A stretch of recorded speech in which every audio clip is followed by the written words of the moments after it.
Hey guys, what's up? It's Imurgency and welcome back to our channel. So I just got done watching this show that y'all recommended called Generation, and we need to talk. Because I feel like this show is like the best example of talking a whole bunch but not saying nothing, if that makes sense. And let's just get into it. But first, if you are new to the channel, make sure you hit that subscribe button and leave a like on the video because that means a bunch. And self-promo, make sure to follow me on Instagram here at Imurgency and to join our community Discord for good vibes and to participate in future videos. Generation is a high school drama on HBO. And when you hear HBO in high school, what do you think of? Automatically you think of Euphoria. Arguably one of the most visually pleasing and emotionally interesting high school dramas in recent times. So of course we go into watching Generation, which seems like it would also be a very interesting show. You'd have high hopes. And I'm just saying right now, don't.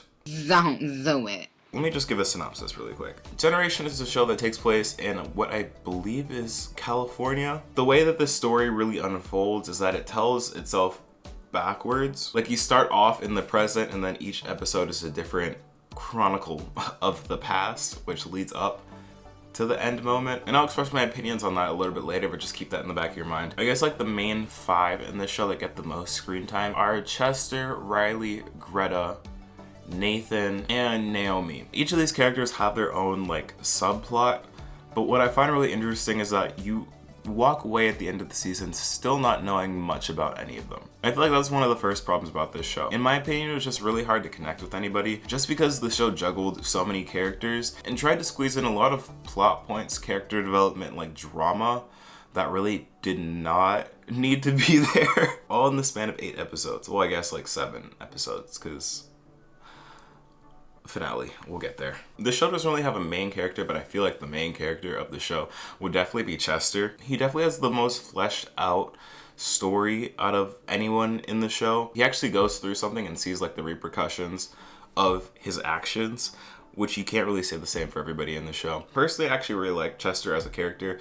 I feel like he came with his flaws. He definitely came with his flaws and a lot of naivete, but I feel like that was really realistic for the age that he was supposed to be portraying. He's just a 17-year-old who suffers from the common isolation and loneliness that a lot of queer people and queer people of color specifically feel in high school, of like not really feeling that connection or not feeling, I guess, loved and feeling really alone with themselves. So they go and find that validation and love in other places that may not be for them or may not be appropriate. So Chester's whole thing is that he's in love with his guidance counselor and is actually catfishing his guidance counselor to try and make him fall in love with him. And the whole time you're watching it, you know that he knows it's wrong. He just seems to take his guidance counselor's mentorship and care as a form of love and affection, which puts him in a really unhealthy place because he's just setting himself up for disappointment and failure. And like I said, he's the most interesting character in the show. The rest of them kind of feel like supporting characters. You have like Riley, who has her own family issues that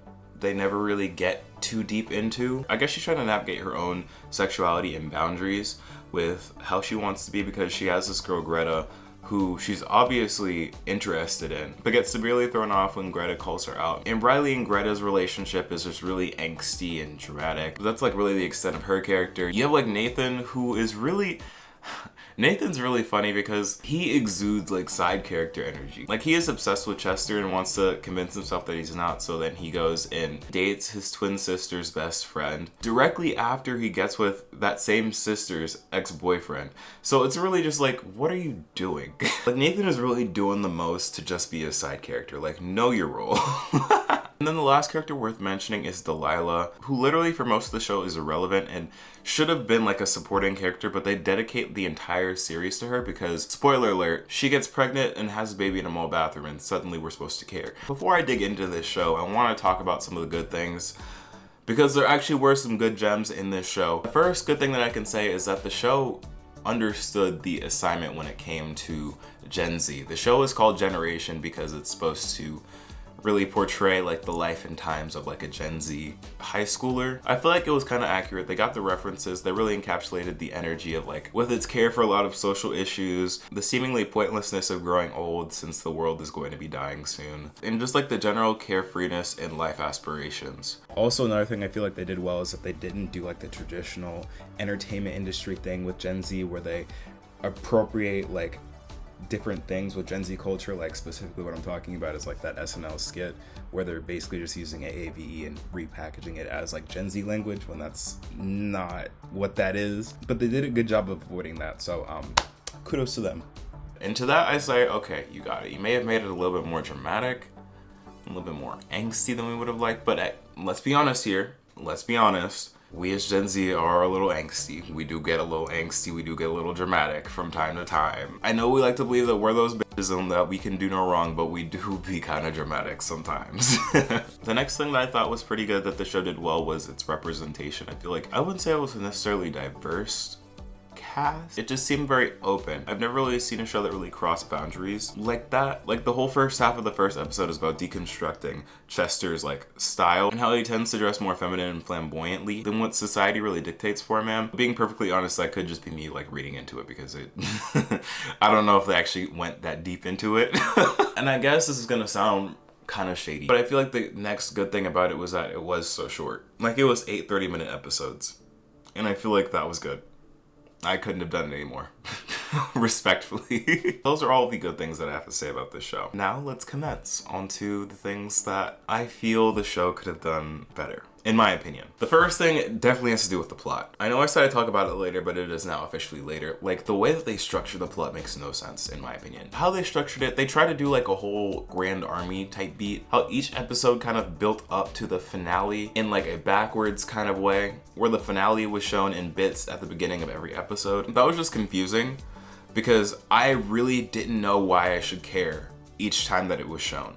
Because the person who it's about, we don't really get introduced to or really care about until like the second to last episode. Even then, I really did not care about that character, even throughout the finale. They chose to make the big reveal at the end be about a character that no one really cares or knew the name to. Like, you had the starting 5 that I talked about. You know their names, you know their stories. And then there's just like this random character in the background who is in the episodes but doesn't really have any meaningful point in being there. It just really felt like it was built up to be more dramatic and meaningful than it actually was. And I feel like that speaks to actually the entire show. Because when you think about it, nothing really happened. From beginning to end, nothing really happened. Chester got his heart broken for trying to crush on an adult, and Delilah had a baby. And of course, those sound like bigger things, but like realistically, in the grand scheme of things, nothing important happened. When you look at other high school shows like Euphoria, there's a lot of character development, there's a lot of change,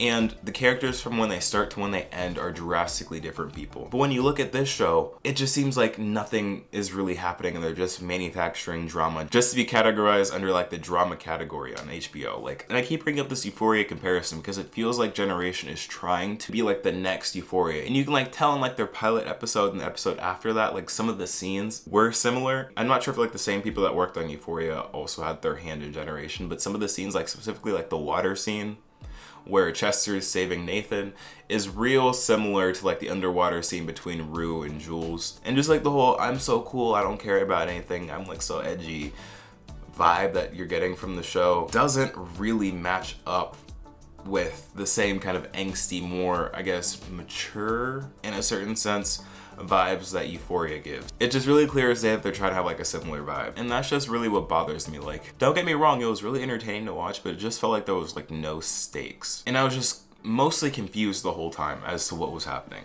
And since I mentioned it before, let me actually get into it. Like the finale, y'all know how I am about finales. Finales are really it for me. They're like the grand conclusion. The best stuff usually always happens in the finale. But this finale just had me so confused.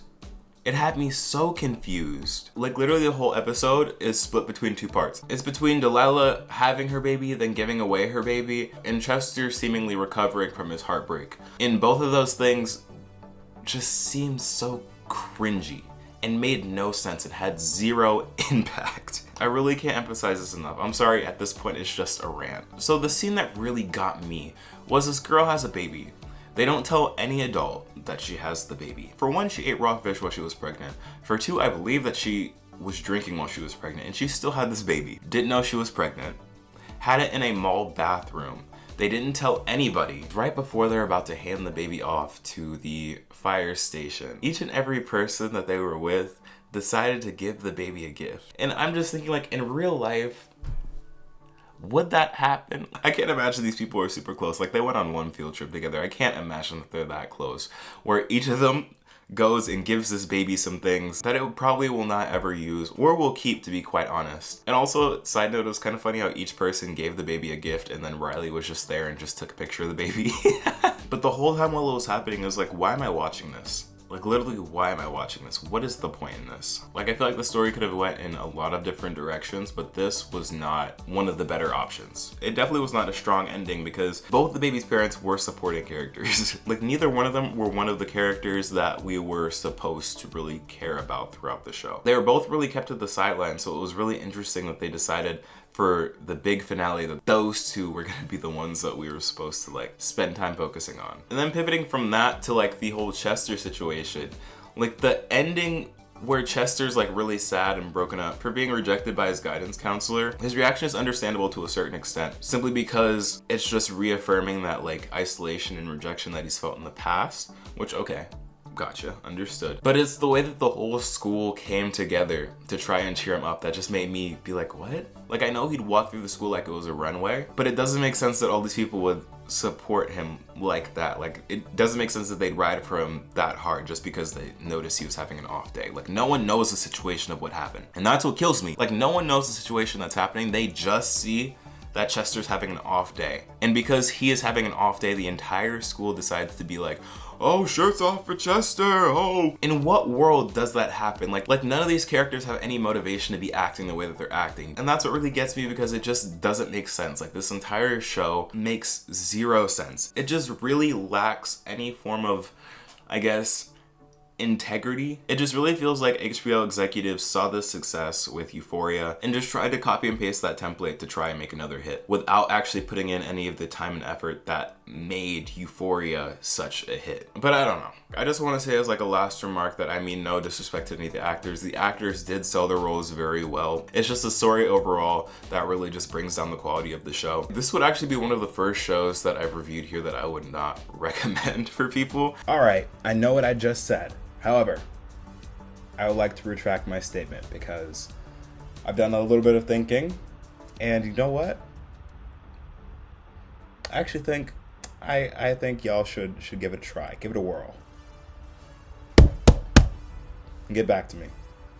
Let me know your thoughts. It's a good quick show if you have nothing else to do, but I wouldn't say if you're like a busy person or trying to find something of substance to watch, to go out of your way to watch. But that's just me. Now I want to hear from you. Let me know down in the comments below what you thought about the show, if you've seen it, or if you still plan on watching it if you haven't already. Also, let me know down in the comments what I should watch next. Again, if you're new to the channel, then hit that subscribe button and turn on post notifications so you never miss when I post. If you want to see more content from me, you can follow me on my socials here at Imurgency. I also go live on Twitch multiple times a week, every week, so you can go follow me over there down in the description below. And also, one last plug is to again join the community Discord down in the description below, where you can interact with me and over 200 other people in our community, and it's a really good time, so I strongly recommend it. But other than that, y'all, thank you so much for watching. I've been Imurgency, and I will see you in the next video. Peace.